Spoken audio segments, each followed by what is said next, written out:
그럼 다시 VAE 발표할 김하늘입니다. 목차는 논문과 좀 다르게 진행될 예정입니다. 첫 번째로 오토 인코더에 대해 알아보도록 하겠습니다. 오토 인코더는 인풋을 받아서 인코더가 그 Z로 압축을 한 뒤 디코더가 그 압축된 Z를 보고 아웃풋을 내는 모델입니다. 네, 이 오토 인코더는 기본적으로 입력을 잘 복원하는 것만 목표로 해서 리컨스트럭션 로스만 줄이도록 학습됩니다. 그래서 그림처럼 라텐트 벡터 Z들이 라텐트 스페이스 안에서 이쁘게 정리되지 않을 수 있습니다. 그러니까 이제 그 왼쪽 그림처럼 라텐트 벡터 공간에 정교화가 되어 있지 않으면 중간 빈 공간에 임의로 Z를 뽑아 디코더에 넘겼을 때 디코더가 자연스러운 숫자 이미지를 생성하기 어렵습니다. 생성 모델은 단순히 입력을 다시 따라 그리는 모델이 아니라 데이터가 만들어지는 숨겨진 과정을 학습하는 모델입니다. 앞에서 본 오토인커더는 보통 입력 X에 비슷한 아웃풋을 내는 것이 목표인데 생성 모델은 숨겨진 요인 Z가 먼저 있고 그 Z로부터 데이터 X가 생성된다고 봅니다. 예를 들어서 엠리스트 숫자 이미지는 겉으로 보면 그냥 픽셀값 X입니다. 그런데 생성 모델 관점에서는 이 숫자 이미지 안에 기울기, 두께 같은 보이지 않는 요인들을 나타내는 Z가 있다고 생각합니다. 그래서 이 Z가 주어지면 그에 맞는 숫자 이미지 X가 생성된다고 봅니다. 그래서 Z를 보고 데이터가 만들어지는 과정을 학습하는 것이 목표입니다. 네, 앞에서 숨겨진 요인 Z로부터 데이터 X가 만들어진다고 했는데 이번에는 그 생성 과정을 확률적으로 설명하도록 하겠습니다. 먼저 라텐트 베리어블 Z가 프리어 디스트리뷰션 P 세타 Z에서 샘플링 됩니다. 그리고 그 Z가 주어졌을 때 데이터 X가 조건분 분포에서 생성된다고 가정합니다. 그래서 X와 Z가 함께 나타날 확률, 즉 조인트 프로바빌리티는 P세타 Z와 P세타 X 기분 Z의 곱으로 표현됩니다. VAE에서는 데이터를 보기 전에 라텐트 베리어블 Z가 원래 어떤 분포를 따를 것이라고 미리 정하는 사전 분포인 프리어 PZ를 표준 정규 분포로 둡니다. 이렇게 하면 학습이 끝난 뒤에도 표준 정규 분포에서 새로운 Z를 뽑아 데이터를 생성할 수 있습니다. 오른쪽 그림은 논문에서 제시한 확률 그래프 모델입니다. 실선은 Z에서 X가 생성되는 방향을 의미하고 점선은 나중에 X를 보고 Z를 추론하기 위해 도입되는 근사 포스터리어 방향입니다.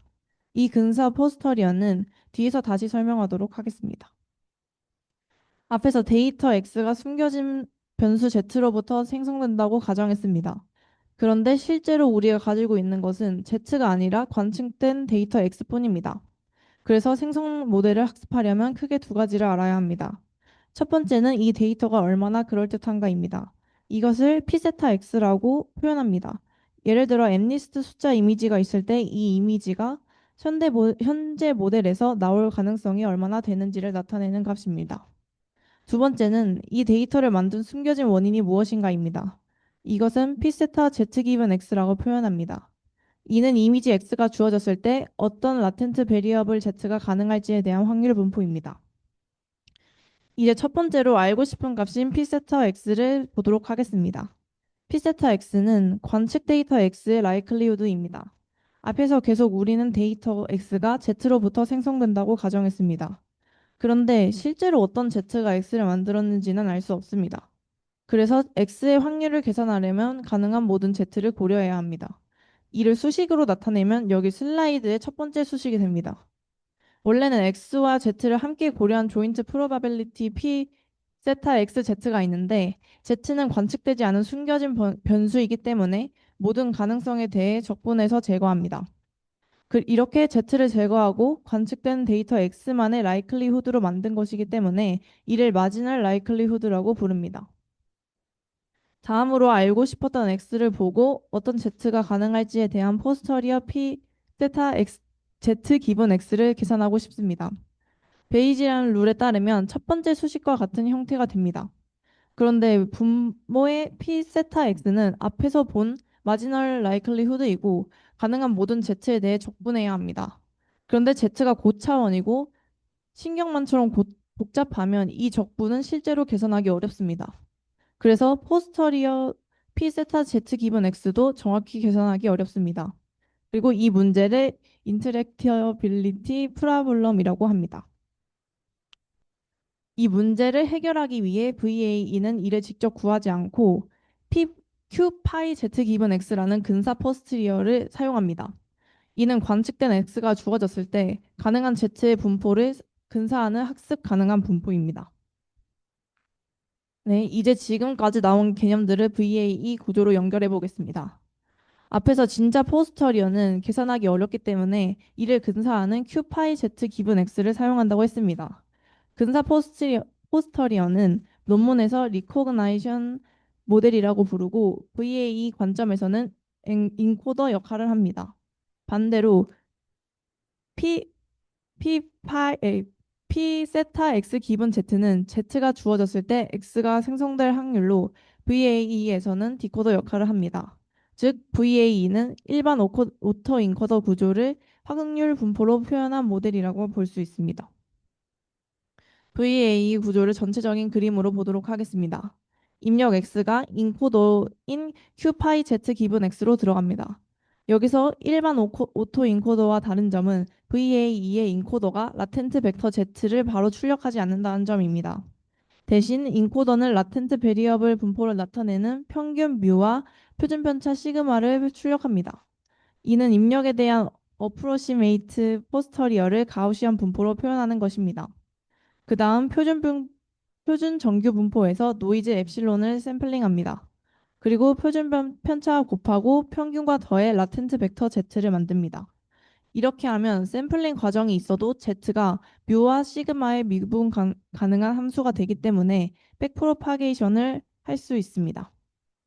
마지막으로 이 Z가 디코더로 들어가고 디코더는 P 파이 X 기분 Z, 즉 Z가 주어졌을 때 X가 생성될 확률을 모델링합니다. 그 결과 오른쪽처럼 원본과 비슷한 이미지를 복원하게 됩니다. 원래 생성 모델의 목표는 관측 데이터 X의 라이클리후드를 최대화하는 것입니다. 하지만 마지널 라이클리후드의 문제 때문에 직접 계산하기 어렵습니다. 그래서 VAE는 로그 P 세타 X를 직접 최대화하지 않고 그보다 낮지만 계산 가능한 로월 바운드를 최대화합니다. 이를 ELBO, 즉 에비던스 로월 바운드라고 부릅니다. ELBO에 대해 자세히 알아보도록 하겠습니다. 로그 라이클리후드는 다음과 같이 분해 가능합니다. 첫 번째 항은 근사 포스터리어와 진짜 포스터리어 사이의 차이를 나타내는 KL 다이번스입니다. 그리고 두 번째 항이 ELBO입니다. 다음 수식의 첫 번째 항인 KL 다이번스는 차이를 나타나기 때문에 항상 0 이상입니다. 그렇다면 전체 값인 로그 P 세타 X는 항상 ELBO보다 크거나 같게 됩니다. 그래서 ELBO를 작거나 같다는 뜻의 로월 바운드라 부르고 VAE는 직접 계산하기 어려운 로그 P 세타 X 대신 ELBO를 최대화합니다. ELBO가 실제로 어떤 항들로 이루어져 있는지 보도록 하겠습니다. 앞에서 봤던 식의 항을 넘겨 ELBO에 대한 식으로 만들면 첫 번째 식이 됩니다. 첫 번째 항은 KL 다이버전스이고 Q파이 Z 기분 X가 프리어와 너무 멀어지지 않게 하는 역할을 합니다. 라텐스 스페이스를 표준 정규 분포에 가깝게 정리하는 역할이라고 이해하시면 됩니다. 두 번째 항은 리컨스트럭션 텀입니다. 샘플링된 Z를 이용해서 디코더가 원본 X를 얼마나 잘 생성하는지 나타냅니다. 딥러닝에서는 보통 로스를 최소화하는 방식으로 학습하기 때문에 ELBO의 부호를 바꿔 KL 로스 플러스 리컨스트럭션 로스로 볼 수 있고 결국 VAE는 라텐트 스페이스를 프리어에 맞게 정리하면서 동시에 입력을 잘 복원하도록 학습하는 모델인 것을 알 수 있습니다. KL 텀의 의미를 알아보도록 하겠습니다. KL 텀은 다음과 같은 수식으로 표현됩니다. 이 KL 텀은 인코더가 만든 라텐트 디스트리뷰션이 프리어와 너무 멀어지지 않도록 하는 역할을 합니다. 보통의 프리어는 표준 정규 분포로 두기 때문에 라텐트 스페이스를 표준 정규 분포처럼 정리한다고 생각하시면 됩니다. 그렇다면 이 KL 텀의 역할을 그림으로 보도록 하겠습니다. 오른쪽 첫 번째 그림은 리컨스트럭션 로스만 사용한 모델입니다. 이 모델은 잘 복원하는 데만 집중하기 때문에 라텐트 스페이스가 불규칙하게 배치될 수 있습니다. 반대로 두 번째 이미지인 KL 다이버전스만 사용하면 라텐트 스페이스는 프리어처럼 정리가 될 수는 있지만 입력 정보를 충분히 보존하지 못해 복원이 어려워질 수 있습니다. 그래서 VAE는 리컨스트럭션 로스와 KL 로스를 함께 사용하는 것입니다. 네, 다음으로는 리컨스트럭션 로스 텀의 의미를 알아보도록 하겠습니다. 이것은 인코더가 만든 분포 큐 파이 z 기분 x에서 z를 뽑고 그 z를 디코더에 넣어 원본 x를 잘 복원하도록 만드는 항이라고 했습니다. 그런데 여기서 문제가 하나 발생합니다.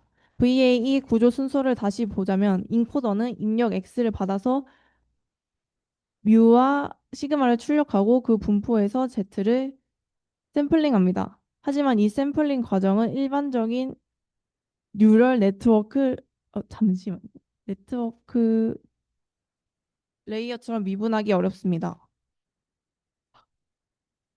아, 네.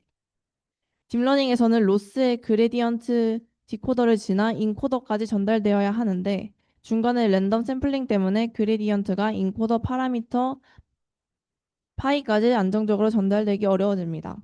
논문에서는 몬테카를로 방식으로 샘플링을 여러 번 해서 그레디언트를 추정할 수 있다고 하는데 이는 나이브 몬테카를로 그레디언트 에스티메이터가 하이 베리언스를 가져서 실용적이지 않다고 설명합니다.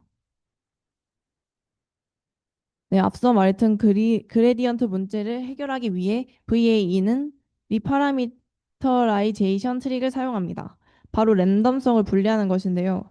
기존에는 Q 파이 Z 기분 X에서 Z를 직접 샘플링했다면 이제는 먼저 독립적인 노이즈 엡실론을 샘플링합니다. 그리고 이 엡실론과 입력 X 그리고 인코더의 파라미터를 이용해서 Z를 계산합니다. 가우시안 포스터리어 같은 경우에는 더 구체적으로 오른쪽 아래 수식처럼 표현합니다. 랜덤성은 엡실론이 담당하고 Z는 인코더가 출력한 뮤와 시그마의 미분 가능한 함수가 됩니다. 따라서 디코더에서 발생한 로스의 그레디언트가 Z를 거쳐 뮤, 시그마 그리고 인코더까지 전달될 수 있습니다. 이제 이 샘플링을 이용해서 ELBO를 실제로 추정하고 학습하는 방법인 SGVB 에스티메이터에 대해 설명하도록 하겠습니다. SGVB의 핵심은 ELBO를 직접 계산하는 대신 몬테카를로 샘플링으로 근사하고 그 근사한 ELBO의 그레디언트를 이용해 파라미터를 업데이트하는 것입니다. 네모박스 표시한 수식 앞부분은 Z를 L번 샘플링해서 평균을 낸다는 뜻입니다. 이렇게 하는 이유는 정확한 ELBO를 계산하기 어렵기 때문에 여러 샘플에 대한 값을 평균 내서 ELBO를 추정하려고 하는 것입니다. 그리고 여기서 중요한 점은 Z를 직접 샘플링하는 것이 아니라 가운데 수식처럼 리파라미터제이션 트릭을 사용하는 것입니다. 이렇게 하면 샘플링이 포함되어도 그레디언트를 계산할 수 있고 그 그레디언트를 이용해 디코더 파라미터 세터와 인코더 파라미터 파일을 함께 샘플링할 수 있습니다. 정리하면 SGVB 에스티메이터는 샘플링으로 ELBO를 추정하고 그 값을 이용해 VAE를 스토캐스틱 그레디언트 방식으로 학습하게 해주는 방법입니다. VAE에서는 보통 프리어와 어프로시메이트 포스터리어를 가우시안으로 두기 때문에 KL 다이버전스는 직접 계산할 수 있습니다. 앞부분은 KL 다이버전스이고 KL 텀이고 가우시안 프리어와 가우시안 포스터리어 사이의 KL 다이버전스는 어널리틱하게 계산할 수 있습니다. 반면 뒤쪽의 리컨스트럭션 텀은 Z를 샘플링해서 평균으로 추정합니다. 이 에스티메이터는 ELBO를 두 부분으로 나누어 KL 텀은 직접 계산하고 리컨스트럭션 텀만 샘플링으로 추정합니다. 이렇게 하면 전체를 샘플링하는 것보다 베리언스가 낮아서 더 안정적으로 학습할 수 있습니다. 지금까지 설명한 내용을 VAE의 최종 오브젝티브로 정리해 보도록 하겠습니다. 앞에서 ELBO는 KL 텀과 리컨스트럭션 텀으로 나뉜다고 했습니다. 그리고 VAE에서는 보통 어프로시메이트 포스터리어를 가우시안으로 둡니다. 이 경우 KL 텀은 수식으로 직접 계산할 수 있기 때문에 첫 번째 긴 합 형태로 정리됩니다. 뒤쪽은 리컨스트럭션 텀입니다. 샘플링한 Z를 디코더에 넣었을 때 원본 X를 얼마나 잘 생성하는지를 나타냅니다.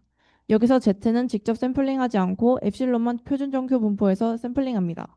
결국 VAE는 KL 로스 플러스 리컨스트럭션 로스를 통해 라텐트 스페이스를 정리하면서 입력을 잘 복원하도록 학습합니다. 앞에서 SGVB 에스티메이터로 ELBO의 그레디언트를 계산할 수 있다고 했습니다. 이 과정을 실제 학습 알고리즘으로 정리한 것이 AEVB입니다.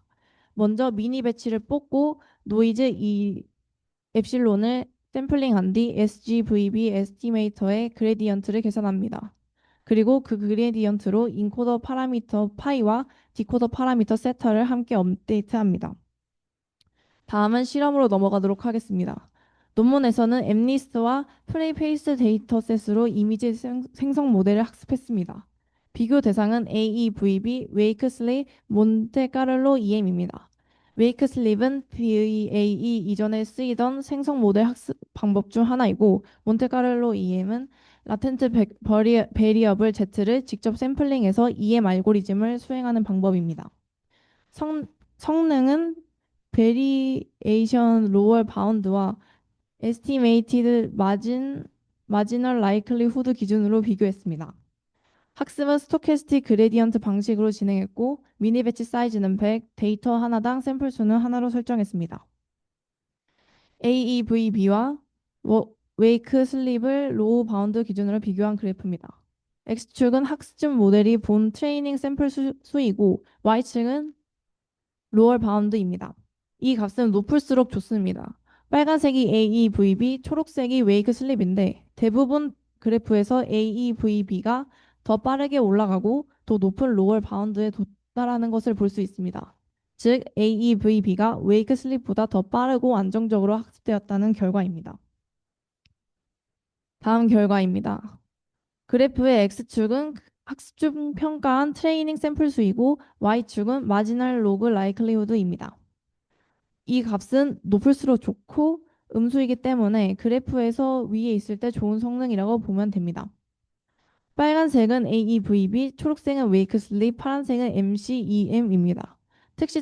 특히 트레이닝 셋은 큰 N트레이닝 5만 그래프에서 AEVB가 더 빠르게 좋은 성능에 도달하는 것을 볼 수 있습니다. 결론적으로 이 논문은 컨티뉴어스 라텐트 베리어블을 가진 확률 모델에서 효율적으로 추론과 학습을 수행하기 위한 SGVB 에스티메이터를 제안했습니다. 또한 이 에스티메이터를 이용해 인식 모델과 생성 모델을 함께 학습하는 AEVB 알고리즘을 제안했습니다. 핵심은 계산하기 어려운 포스터리어 Q파이 Z 기분 X로 근사하고 ELBO를 최적화하며 리파라미터제이션을 트릭을 통해 샘플링이 포함된 모델도 백프로파게이션으로 학습 가능하게 만든 것입니다. 감사합니다.